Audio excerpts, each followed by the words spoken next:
আসসালামু আলাইকুম। আমি এখন আছি একটা নার্সারিতে। এখান থেকে আমি কিছু ফলের চারা নিব এবং আমার বাড়িতে লাগাবো।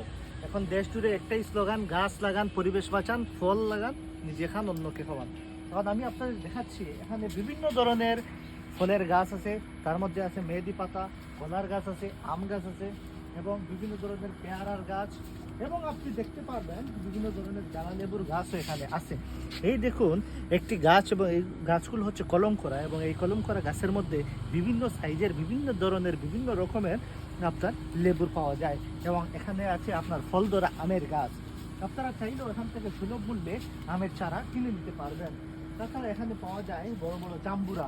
এখানে 12 মাসই জাম্বুরের গাছ পাওয়া যায়, যেখানে 12টি মাস পরেই আপনার গাছে ফলন ধরবে, এবং আপনি ইচ্ছা মতো আপনি যে কোনো সময় এটি লাগাতে পারবেন এবং ফল খেতে পারবেন। এখানে আছে বিভিন্ন ধরনের চাইনিজ কমলার গাছ, এবং এই দেখেন এটা ধরনের বিচি কমলা বলা হয় এটাকে। এটার সাইজ বেশি বড় হয় না, কিন্তু এটা খেতে পাকিলে খুবই মিষ্টি এবং সুমিষ্ট হয়। এখানে আম আছে বিভিন্ন ধরনের, এটা হচ্ছে হাড়িভাঙ্গা আম। এই আমের সাইজটা দেখেন, বিভিন্ন ধরনের আমের সাইজ আকারে এখানে আমের গাছ পাওয়া যায়। তো ঠিক আছে, এবার কম হোক, দুটি হোক, একটি হোক, আপনারা নিজে গাছ লাগান, গাছ কিনুন, পরিবেশ বাঁচান, ফল হবে, ফল খান, ফল অন্যকে খাওয়ান। ধন্যবাদ সবাইকে।